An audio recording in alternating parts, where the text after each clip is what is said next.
Good morning everyone, welcome to Our Small Footprint. My name is Nyssa, and if you're new here, we are a family of 8 who live off-grid in Australia. Now it is Saturday today. I was going to do a bit more of the Q&A tomorrow, but I had forgotten that we're getting visitors today, which is something that's pretty rare for us, but it just throws things off quite a lot. I had to get up early. It's only like, I don't know, 6:30, 7 o'clock. Just before 7. Had to get up early to pull bread dough out of the focaccia dough, sourdough out of the fridge to put on the bench to proof its last proof so I can bake that, so I've got food to offer and things like that. So I thought I would come out to the new seed structure while it is nice and cool and shady, and I would film a video because I had intended to do a kitchen video today, that garlic conserver that I needed to do, but with visitors that's not going to be feasible. So I have the what we eat in a week video pieces all put together, but that's sort of time consuming too, so I'm probably not going to get to that today either because visitors, and that's part of why visitors throw everything off, especially if you forgot they were coming. So what I thought I'd do is I'd do a chat video now. I will still do a bit of a tour tomorrow, like my normal homestead chat tomorrow, because I want to show you the seed structure, probably because I forgot at the end of the last video. And the seedlings, I've got some seedlings started, which is really fun and things like that. So I'm going to show you that, and I want to show you the little baby Keats. We've only ended up with 2 baby Keats. We are trying to get some more eggs because I don't really want to raise 2 on their own, but it is really late in the season to be getting Keat eggs, so we will see how we go with that. But I want to show you that sort of stuff tomorrow and discuss, you know, my normal thoughts and plans and stuff like that. I've been meaning to show you the fruit trees are doing well with the grey water now, though we've got a bit of a hitch with that as well. So anyway, I'll go into that tomorrow. But for today, I thought I'd do a part 2 of the Q&A. I think the sun is hitting my face really funny, which is going to be interesting on this screen. But we'll, you know, everyone will deal with my lackluster video skills. So I thought we'd go over a bit of the Q&A again. So this, because I've realised in the last one that I'm not very good at time management, I suppose is how it comes across, with answering these questions, that I try and collate them into a little bit of a theme. So today's stuff is about raising the kids off-grid, basically. So I got a lot of questions. One of the big things I get asked all the time, because I don't always address it, is why we're dairy-free. So I'm going to start there, because we're mostly dairy-free because of the kids. So my kids have had issues with dairy from birth. So Surreal is my eldest. So that's the other thing. We'll go over the kids' names and stuff too, because there's lots of new people who haven't really have asked about the kids' names and ages and stuff. So Surreal is my eldest, and she is 16 this year. And when she was born, she was really sick. She had reflux really badly and all the rest of it. So when I had her, I was young, new mum, and all that sort of stuff. And what it ended up being was that she didn't tolerate cow's milk protein. So she ended up on a prescription formula and all sorts of things, trying to combat the illness that the dairy was causing, and I didn't know what I was looking at and things like that.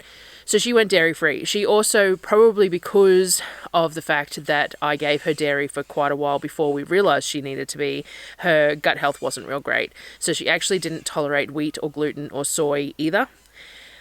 So she was gluten-free, wheat-free, soy-free, dairy-free, and that for quite a few years there, to allow for her to get better. And she was pretty bad.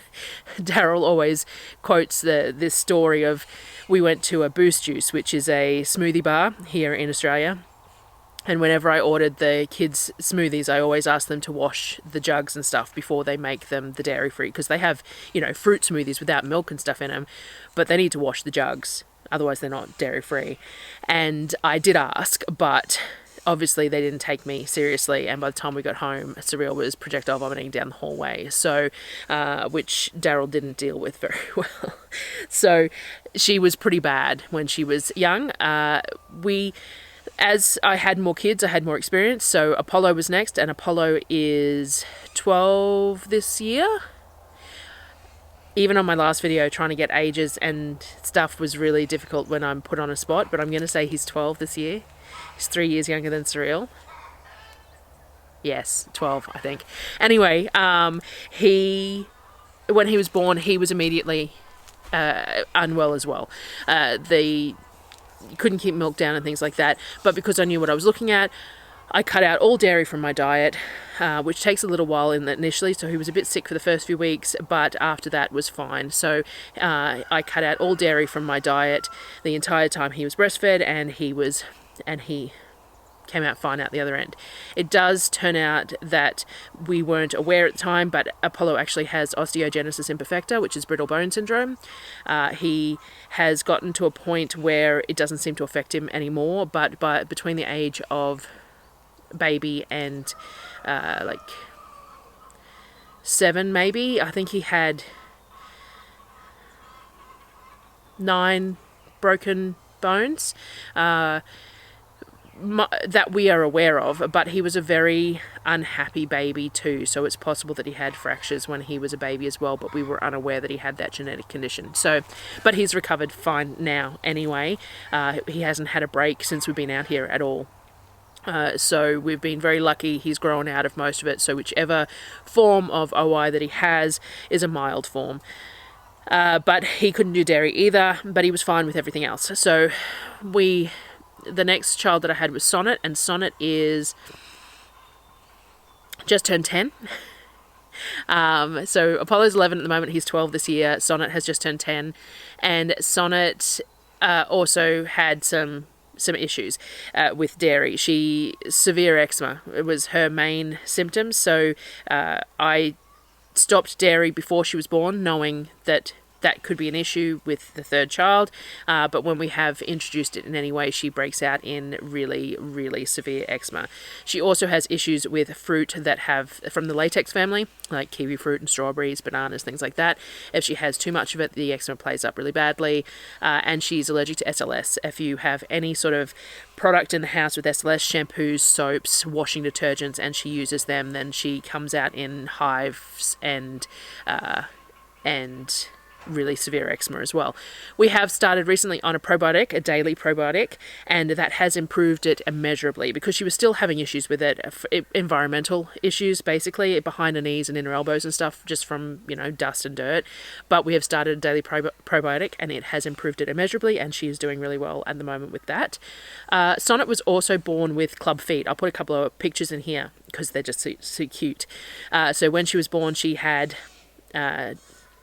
bilateral talipes, which is club feet, and her feet were malformed, and so she was in plaster for the first 3 months of her life, and then after that she was in boots and bar for as long as we could keep her in it. Not as long as we probably should have, but as long as we could keep her in it, because I fell pregnant with the twins pretty quickly, and then we moved states and had premature twins and things like that. But her feet are perfect at the moment. She hasn't had any relapses or anything else. We have been very lucky. She is hypermobile, which causes some issues, but maybe why her feet are so good. But anyway, so she has club feet, and we have been really lucky that she hasn't needed any extra treatment other than the initial Ponseti method treatment when she was a baby. And she definitely still can't do dairy. She definitely has issues. Apollo and Surreal, I'm unsure whether they could tolerate dairy now, but I sit to the fact that it's a whole lot easier to just do everybody the same rather than trying to integrate it and not. And the repercussions of some of them having dairy, like vomiting or stomach upsets and things like that, they can test that out when they're older and they're in their own space and they can clean up after themselves. So when the twins were born 7 weeks premature. I went for an ultrasound, and the lady who did my ultrasound was hopeless and ended up sending me into labour, basically. So they were born 7 weeks premature. They are identical, so they were Modi twins, and they shared placenta, and they came 7 weeks early, which caused a lot of issues for them in general. So they did not tolerate dairy at all. They were on breast milk or prescription formula when they had to be topped up when they were tiny babies. But they definitely did not tolerate dairy at all. Now, partially that could be because they were premature, and that leads to immature guts and all the rest of it, or it could be genetic, part of, family history. We've got 3 other siblings before them who don't tolerate dairy, and Darryl doesn't tolerate dairy very well. So it could have been all his fault, but we're not sure what the cause was. But anyway, they didn't tolerate it at all, and they actually had a lot of issues with food. Again, probably because they were premature, so that they had to have antibiotics when they were babies. They were put on CPAP machines for at least 24 hours. They were in hospital for 26 days. So that's all going to become part and parcel, and they had to have formula within that first 26 days because I couldn't produce enough for them. We had 3 kids at home, so I wasn't able to stay at the hospital all the time. And when initially, even though I told them that they had siblings with a history of dairy issues, they still gave them dairy formula initially until they were failure to thrive, didn't put any weight on, got readmitted to hospital, and then they finally believed me. So all of that means that they had really immature guts, I suppose. So Orpheus and Lorcan are the twins, and they ended up on a diet of sweet potato, pear and lamb only for like 6 months to try and have an elimination diet to clear everything out before we reintroduce stuff. And when they were little, they couldn't tolerate things like store-bought breads. The preservatives in the breads used to give them severe rashes and things like that. So they didn't do dairy either. Then Kavik was my next one, and he was born, he's only 15 months younger than the twins. So when Kavik was born, I had 4 kids under 3, which was super fun. I don't remember most of that first 12 months, to be honest. It's all just a bit of a blur. But Kavik doesn't seem to have any issues with dairy, to be honest. I didn't have to remove it from my diet while I was breastfeeding. So all the other kids were breastfed for 15 months to 2 years, and I had to have no dairy during that time, except for Surreal. Whereas Kavik, his body didn't seem to care. So that was really nice. I could eat whatever I wanted while I was feeding him. And he doesn't seem to have any issues with consuming it either. He doesn't seem to have any issues with any foods whatsoever. But as I said, because all the other kids do, it just seems pointless to give one child something and the others not. It is much easier to cook in bulk for everyone. Darryl doesn't do dairy either, so it means that I can just cook in bulk for everyone, and if I want some dairy, I just add a little bit to mine. So, sometimes when I'm making lasagnas and things like that, I might make a separate dish of lasagna for myself with cheese sauce in it, or I make myself a mac and cheese with cheese in it and things like that. But to be honest, cheese is expensive, so realistically we're better off not consuming much. So that is why they are dairy free, and I don't think I said ages as I was going in there. So we've got Surreal, who is nearly 16, Apollo, who recently turned 12, Sonnet, who I've already screwed it up. Surreal, who is 16 this year, Apollo, who is 12 this year, Sonnet, who just turned 10. The twins, Orpheus and Lorcan, were 8 in September, so they're 9 this year, and Kavik just turned 7 in January, yes. So 7, 8, 8, 10, 11, and 15 at the moment.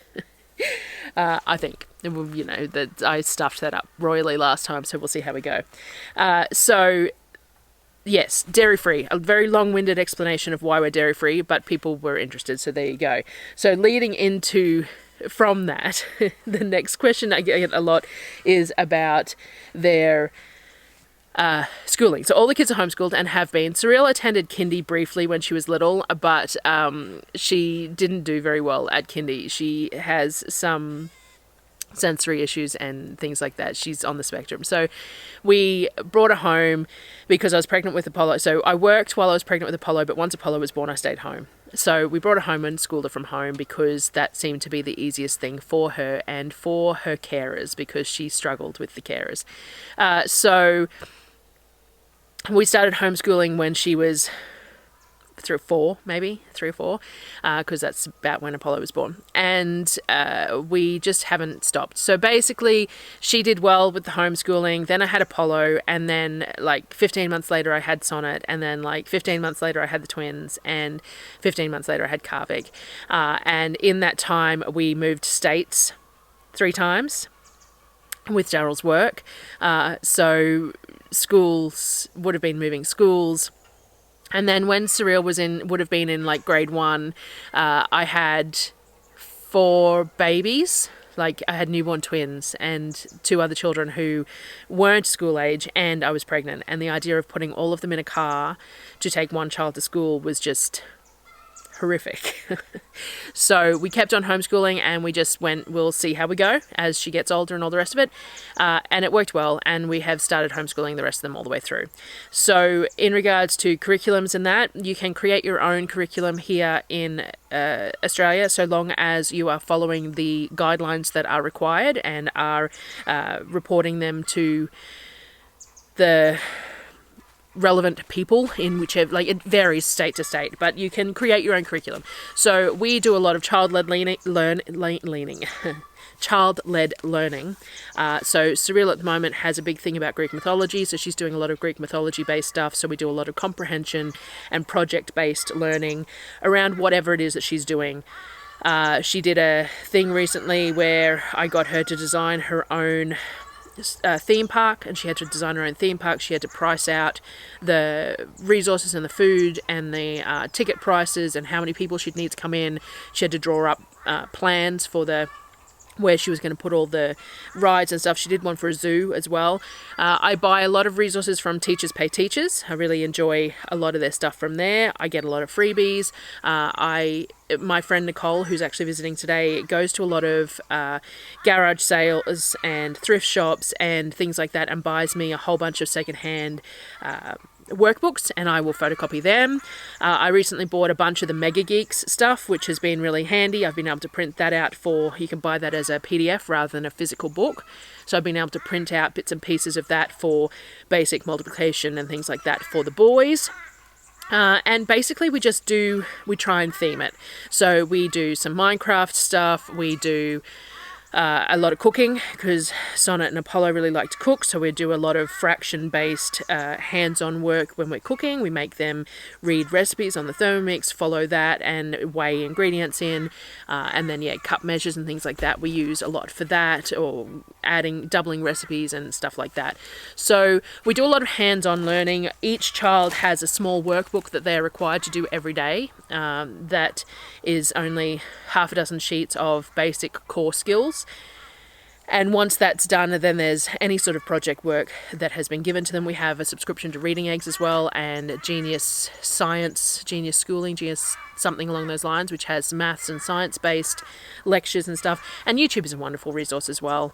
The kids were doing something on anatomy the other day, and there's a really cool channel that has a guy dissecting a stomach and showing the inside of the stomach, and then filling the stomach with water to show the capacity of it and things like that. So we do a whole range of things, and I keep track of what they're doing at the time. Being homeschooled kids and having 2 on the spectrum, it means that some of their skill sets are a little behind what they would be if they attended a full-time school. But I also believe that they have a whole lot of skill sets that are well and truly ahead of where they would be at school, because they're a different skill set. So the idea is just to bring them up to where they want to be with what they want to do. And then Surreal is 16 this year, so we are talking about enrolling her into a TAFE course or something, which will help teaching her deadlines and autonomy over work and things like that. And we'll just keep on doing that. Centre of Excellence is an online course thing. It's not accredited at all, but they have a whole bunch of courses, and they have deals on all the time where you can pay, it's about $50 Australian per course. And I think that we've enrolled her in a couple of those because they are a really good way for her to work through a course material that someone else has provided rather than me. So, we just do a varied amount of things within the scope of what they want to learn, in the hopes that because it's what they want to learn, that they will retain it. Because I know that if it's something I don't want to learn, I don't retain. But of course, doing all their basics, times tables and spelling and grammar and all that sort of stuff as well. But trying to encourage that within the scope of their interests, not just as standalone study. They have days where they fight it and days where they're asking for the schoolwork before I've even got it stapled up and ready. It's just their kids. I think very normal. I have never had a child attend school on a regular basis, so I don't really know any different. People always ask, how you can do it with my kids never listen and all the rest of it. There's times they don't listen, of course, they're children and they are their own person, but I have never had a child attend school, so I don't really know any different. It is what it is, and it's my everyday, and that's how we go. So from that, we also got asked about if the kids think they're missing out, and socialization aspects and things like that. Now, we don't leave the property very often. The kids go with Darryl to Toowoomba and to town fairly regularly, especially now that we have a 5-seater car. We only had a 2-seater car before, which made it difficult. We now have a 5-seater car, so he can take a few kids at a time. There's a park in town as well that the kids like to go to. There's a second-hand shop that they love to go and spend a few dollars at, and things like that. So they do go into town fairly regularly with Darryl. I don't leave the property between grocery trips. So I am here. I get behind the wheel of the car every 6 to 8 weeks and think, geez, it's so strange to be driving again. But Darryl goes into town or to fetch water or to take rubbish to the bins or whatever else 2 or 3 times a week. And during that time, sometimes he goes on his own just to have a break, but he does take the children as well. So they get to go that. Darryl takes them to Toowoomba for dentist visits, generally speaking. We occasionally have doctor's visits in Toowoomba, or I did used to take the twins and Sonnet to Brisbane for clubfoot clinics and their paediatrician. We've transferred most of that to Toowoomba now though, and things like that. So we don't do any group sports or anything like that because it would eat too much time basically, but also I don't find it necessary. If I had 1 or 2 children, maybe, but I have 6. And if they can't find company when there are 6 children and 2 adults and dozens of chickens and 4 pigs, 3 pigs, and 4 dogs, if they cannot find company within that, then there's something wrong with them. So, but they have access to online as well. So they have access to the internet. Surreal uses Discord a fair bit.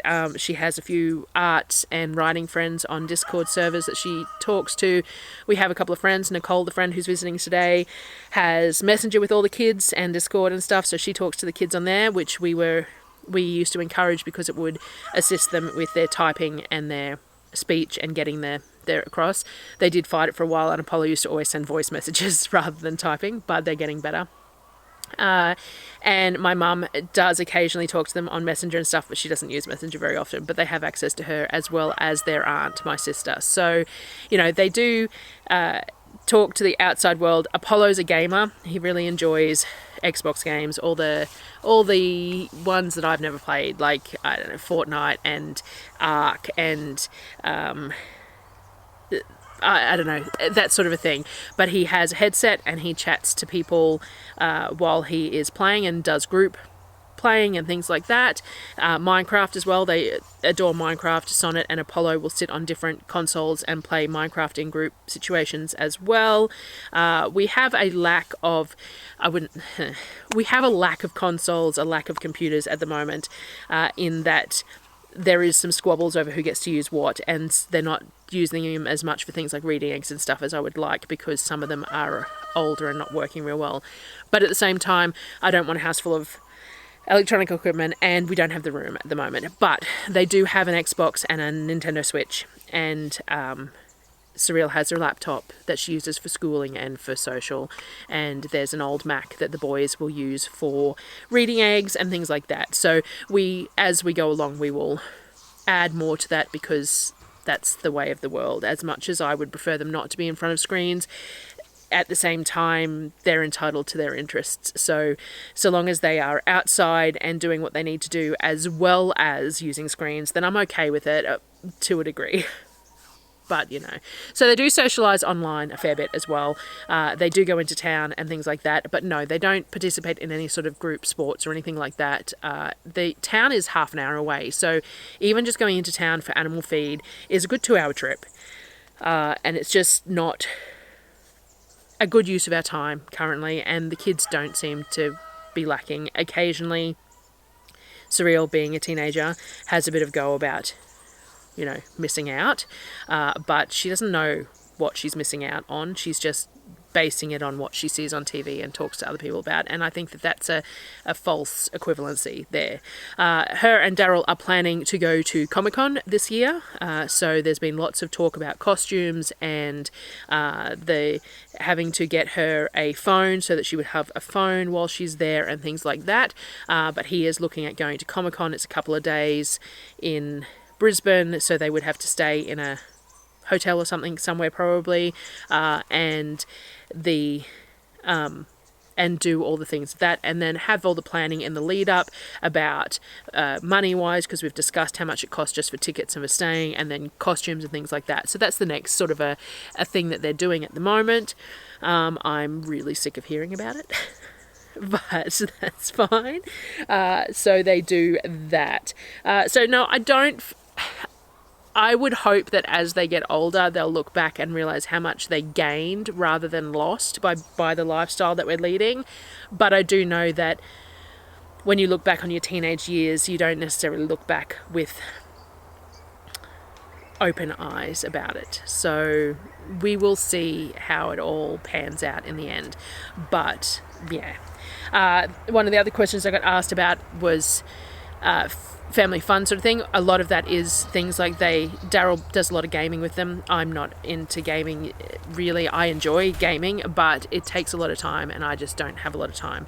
I do a lot of cooking with them though, so we do a lot of baking and things like that. Gardening, animal care. The kids love to go on bushwalks. They got walkie-talkies for Christmas, so they can go wandering they have to keep their buildings in line of sight, which is fine. They can go quite a distance and be able to do that, and we've cut some pathways in the bush, but they have the ninja line out the back that they go out all the time. We're going to add to that as we go along too, so they make their fun, and then we have a Netflix subscription now that we have proper internet, so they can watch things on Netflix. They can do hot chocolates and Netflix in winter when we've got the fire going and things like that. So yeah, I don't think they're missing out. Chores wise, I did get asked about delegation of tasks and chores wise. We do have set tasks that they are supposed to do, but they're children. So Surreal does the dishes partly because we have to cart buckets of hot water to the sink for dishes, and most of the other kids can't do it. They do it sometimes, but she has to cart the buckets for them anyway. And I like my dishes to be clean, so the oldest child doing the dishes works well until the next child is old enough to take it over. So she does dishes and things like that, and general tidying. The Sonnet and Apollo are supposed to do a load of washing every day. So we just have a twin tub washing machine. It's really simple, and they are supposed to do a load of washing and hang it out every day. And Darryl does a catch up on Sunday when he does the sheets and things like that. But they are supposed to do a load every day.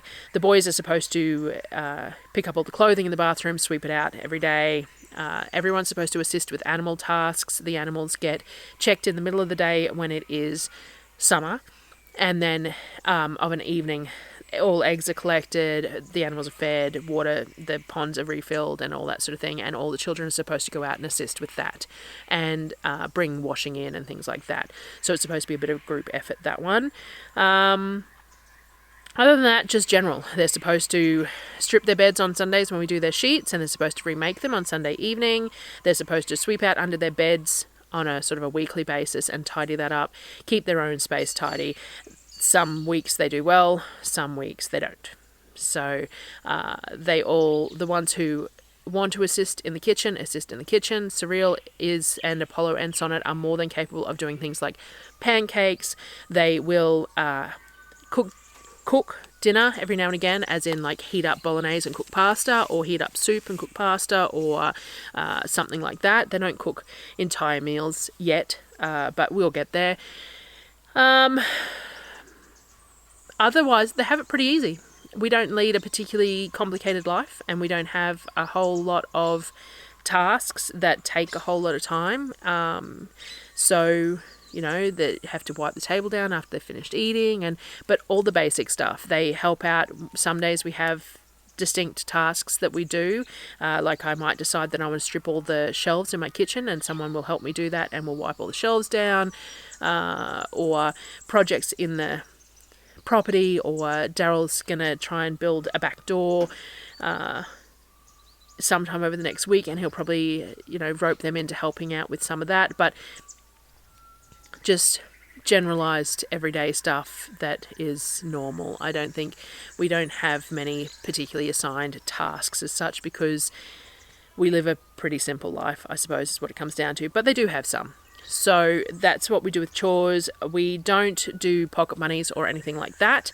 They earn time on electronic devices. If they are refusing to do schoolwork or their chores, then they don't get electronic devices. They don't get the Xbox. They don't get the play stuff. And so complete the tasks, and then you get access to them. It's pretty simple sort of a thing. But we don't do pocket money or anything. But when the kids go with Darryl to town to do things like the secondhand shop, then they get coins and stuff to spend at the secondhand shop. So, and they normally get a treat when they're in there, whether it's a lollipop or something, or a piece of fruit if there's a fruit in season. Sometimes they come back with a watermelon because that's what they wanted as their treat, that sort of thing. So they do that. The other question was treat foods and stuff. So I don't know whether they're referring to me or us in general. So I don't know that I have favourite treat foods as such, because we eat a large range of everything we want. Like anything I want, I make. But Darryl does buy me chocolate in town. I really like the Cadbury Caramilk. So he will buy me that or Clinkers. It's generally the two things that he buys me, or a tub of ice cream. And I will eat that over a week, 2 weeks. Ice cream lasts me probably nearly a month, because I just have a scoop with a bit of Milo or something of an evening. But chocolate depends on my mood as to how long it lasts me. But yeah, so I do that sort of thing. But other than that, food wise, I make whatever it is that I want. Like my treat foods I make, whether it's a pizza night, or whether it's that I feel like a specific bread, or lasagna or pasta, or whatever it is, I make it. So the kids, in regards to treat foods, obviously they like packaged stuff because they feel like it's something new. Like most children, even if I can make it, they want the packaged stuff. But one of the main things is probably corn chips. They really enjoy corn chips, and I only buy a few packets every time I go shopping. But then it's just fruit. So, watermelons and mangoes and things that we only get seasonally. Apollo really loves nectarines. I haven't managed to get any decent nectarines this year. And things like that. So realistically, it's just they love lollies, of course, but they really like hot chocolate, so I make hot chocolate fairly often. They really like the smoothie ice creams on a stick that I make, but they're basically just smoothies frozen into ice cream, so that's fine.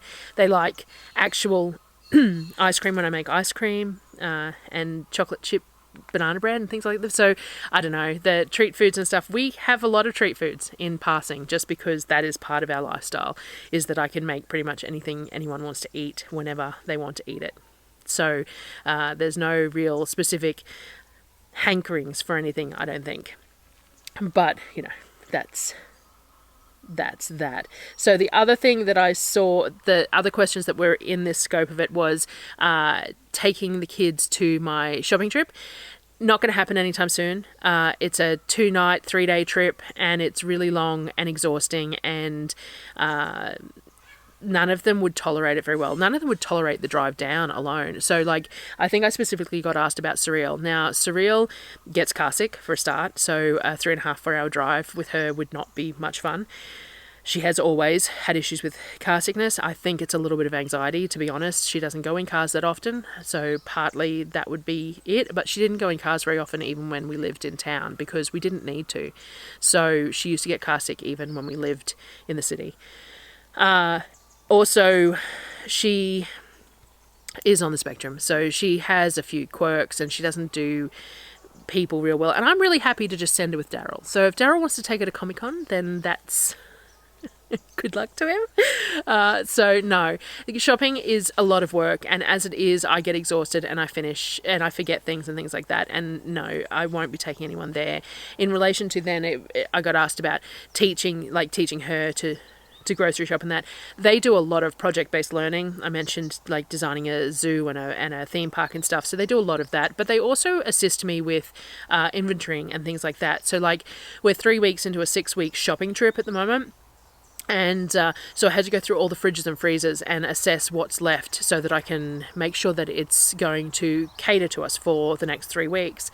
So they see me do all my inventory sheets and order accordingly. They help me restock the shelves when we buy the food that we buy, and then see how it's used and things like that. I think they've got plenty of knowledge for any of that. And they visit the IGA and the Food Works and stuff in town all the time as well and purchase things there. Darryl makes them pay for stuff and use FPOS cards and things like that. So they learn it all in passing. It's just not as in your face, I think, is all. And I don't have any worries whatsoever that they will be able to fend for themselves in that sense. I think I also got asked about Surreal driving. So she is 16 this year and she can get her learners after she is 16. So we will probably do that and then just take our time. They have to have 100 hours of supervised driving before they can sit a test anyway, which isn't that much when you're talking half an hour each way just to town here. But we will see how we go. We've only got the big ute, so we'll get her learners and then we'll assess that from that point forward. A small car to teach her in would be nice, but I'm not purchasing a car just for that reason anyway. Money is nowhere near at a position to do that. So she will learn to drive slowly as we go along, and eventually she'll be able to drive. I don't really have any further for that. I think I'd do the same no matter where we were, is that she'd get learners when she could, and then we'd just take it easy and assess her readiness and our ability to teach and all that sort of thing as we go along. And lastly, that I've got on this little list here to do with all of that, and it was sort of part of it and not, is I did get asked about whether we were going to get cattle or sheep or goats or anything. And I'm drawing that into here with the kids because it would be an added task to add on to what we're doing. We have wild dogs that are an issue out here, and they are an issue. So if you have anything that would be prey for wild dogs, you have to put them in night pens, which means that we'd have to build a secure night pen for them to go into every night. As much as I would like to make my own yogurt and cheeses and stuff from cow's milk, it's not really efficient. It wouldn't be efficient for us. The cost of feeding a cow is huge because we have no pastures. So we definitely wouldn't be getting a cow.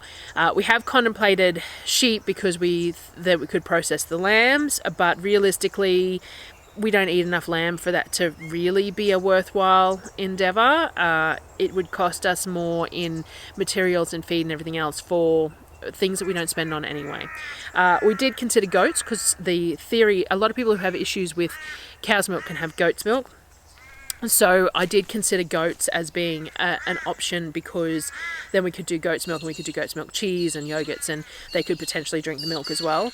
But again, night pens, milking added into the thing, you have to kid them to have them in milk, and then so either buying good purebred goats that people want to purchase the kids, because I'm not interested in eating goat, so good purebred lines so that people will want to purchase the kids, and then that's an added cost, and then you've got to be careful of the lineage of the kids, and I think that it's all too much for us at the moment. We do have the pigs, and we do have a boar who is whole, and we are looking at getting a sow, and then we could put the boar over the sow, and we could have piglets that we could get processed.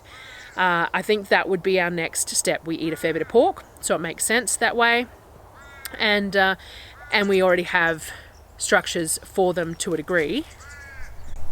We would have to create more structure, obviously, but we do have some structure set up for them already. So I think that would be probably the next step. Otherwise, just more in the way of chickens. So we can expand our chicken flock, and eggs become a huge food source. The kids enjoy the chickens. I enjoy the chickens. If we can get some purebred lines, we can potentially sell them if anyone's interested in them out here and things like that. So yeah, probably no sheep, cows, goats or anything like that for any significant time. We have no pastures, so the cost of bringing feed in for them would be quite high. Goats, not so much, though they do need a good range of specific feed to stay healthy. So, don't know, unlikely to happen anytime soon. We have focus on the gardens and what we do have at the moment rather than adding to our workload, basically. So, that was what I've got on my list here. I only brought out those few things on my list in the hopes of not rambling too much, though I think I've still rambled. But that seems to be something that people are here for, to a degree. So I think the sun speckling on my face is pretty bad too, but again, that's life. I probably should have turned around the other direction because I'm looking to the east. But anyway, so hopefully that answered another bunch of questions for you. I still have a whole range of things to answer, and I'm still contemplating how I'm moving forward. I've been working on the website over the last couple of days and trying to get that working and things like that. So we're getting there, but I'll keep you all updated as I figure out what I'm doing, and I will come out tomorrow and do a homestead chat because I want to show you the seedlings and show you the seedling structure properly and discuss a few things there and stuff like that. So hope everyone enjoyed this video, and I will talk to you on the next one. Thanks, guys.